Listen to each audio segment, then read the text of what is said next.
Hello, it's Ryan from 2minutetennis.net, and in this video, I'm going to compare the flat and kick serves of Dominic Thiem. Now, this video is courtesy of 12K GP Tennis on YouTube, so make sure you subscribe to their awesome channel. I've put their link in the description below. So let's first watch Dominic Thiem's flat serve a few times, and then we'll check out his kick serve.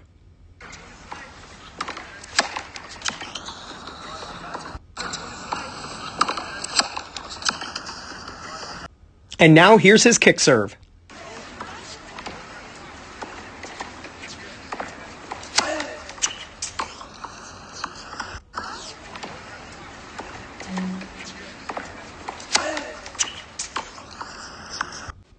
So here we have the flat serve, here we have his kick.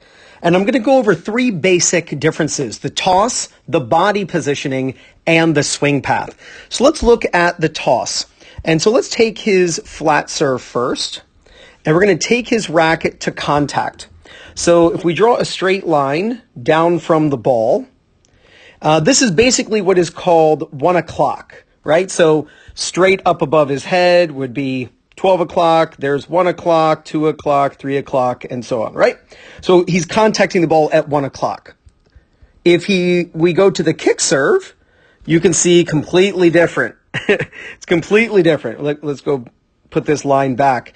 And so he is definitely contacting this ball more above his head. So this is what's commonly referred to as 12 o'clock because it's straight above his head. Remember the 1 o'clock, 2 o'clock, 3 o'clock.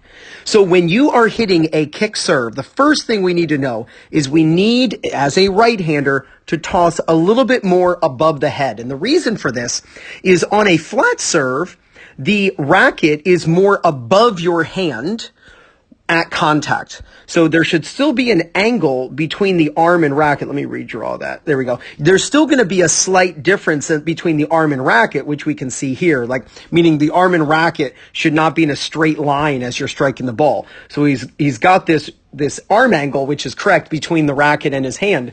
And that's basically to allow pronation to actually happen correctly. But when you look at the kick serve, look at the big difference. He's just about to hit the ball.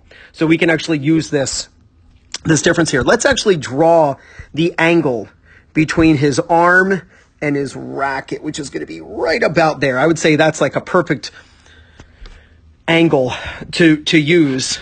And we'll go right to there. So you can see much greater angle here. And when you are hitting a kick serve, the important thing about the kick serve is that your racket is still going up as you're hitting the ball.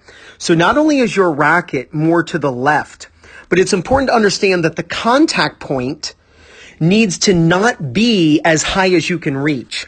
He is hitting this ball on the way up, and you can see that. He's actually going up. Look on the right here. His racket's going up as he hits this ball.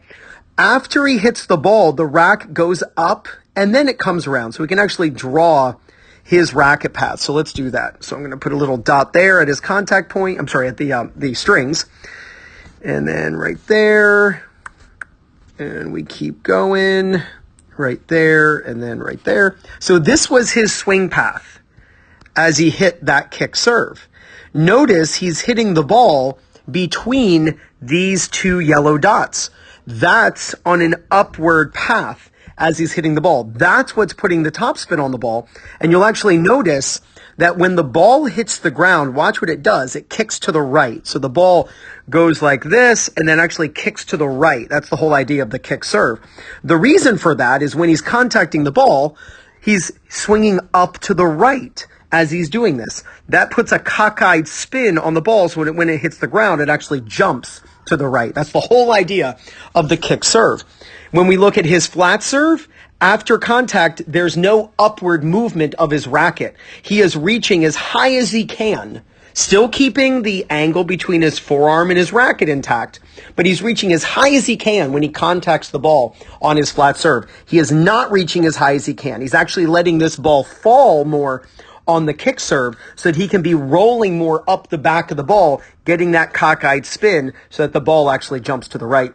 Now, the next idea then is going to be to look at his body position. So this is so easy to see.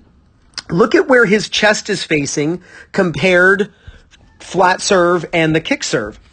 We can actually look at his shoulder here compared to the shoulder on this side.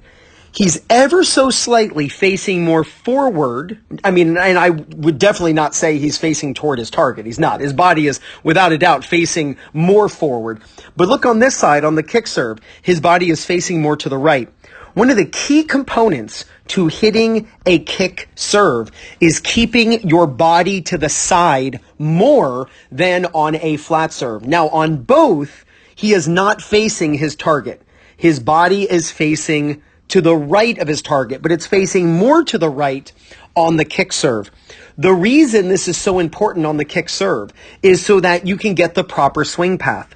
Now, what I'm going to do is I'm going to draw a straight line right down. Let me redraw that. I want this to be perfect. Perfect. So that is right down the middle of the ball. And I want you to notice the direction his racket moves. His racket goes along that yellow line. So his racket is tracking more out toward the target. You know, he's coming right into the back of this ball. On the kick serve, if I draw this same line, I'm going to show you how this is possible. If I draw that same line, look where his racket goes. His racket goes way over to the right. So let's talk about why this is possible. Not only is his body different in the toss, but the way he is swinging. Just a few days ago, I made a video and I showed Isner, I showed many players, and I showed how the racket on a flat serve swings way out to the right of their body. This is what Vic Braden calls, don't scratch your back, scratch a friend's back. Where the racket, while it's supinated and the strings are facing off to the left, the racket goes to the right. I can remember as a kid watching old videos of VJ Armitraz and even Chrissy Everett, you know, on the VHS videos at West Branch Tennis Club in Williamsport, PA. And I can still remember the racket flying off to the right when Vic Braden was in the cherry picker looking straight down. Well, look at this.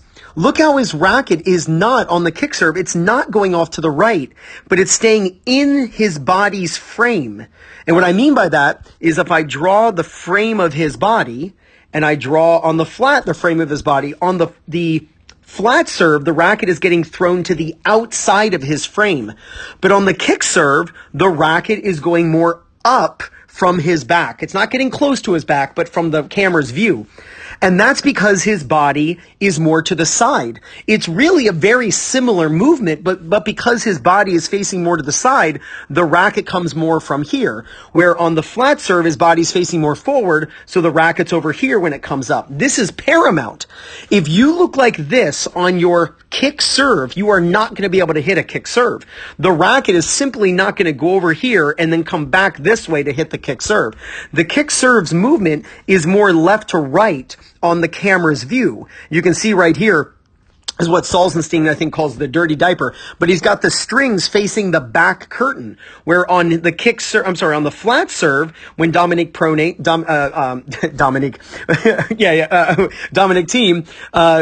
points his strings off to the right with his pronation, it's a completely different movement, all because of where the body is facing. So this is so critical that you understand the difference in the toss and the body and the swing path. To hit a better flat serve, get the toss more to your right if you're right-handed. On the kick serve, it can be more above your head, but you still want it, by the way, inside the court. So if he didn't hit this ball would land in the blue. Many players, it's above their head, but it's way behind them, like it would land in the green, and then it's way too loopy and it's slow. You want some pace on your kick serve, and you're going to do that by making sure that you toss the ball inside the court so that the ball is actually going to land inside the baseline. Next, understand the difference in the body. There's a bit more rotation, and when you hit the flat serve, your body can face more toward the net, let's say, well, like over here. You want your body facing over there, where on a kick serve, you really want your body facing off to the right, basically like to this guy over here. You want your body facing way off to the right on a kick serve. That is what's going to help you with the proper swing path. On the flat serve, you definitely track more out toward your target. There is a difference. You know, the ball's going here, but his racket's going going here. So there is a difference between the path of the racket and where his ball is going, which tells you he's putting some side spin on his flat serve, which I highly recommend. But on the kick serve, wow, what a difference. I mean, it almost looks like a 90-degree difference between where the ball is going and the path of his racket. His racket is going very much along his own baseline, where on the flat serve, it's definitely tracking out forward. So if you work on your flat and kick serves, there's no doubt you're going to gain confidence, win more matches, and play much better tennis. This is Ryan Reedy from 2minutetennis.net. You got this.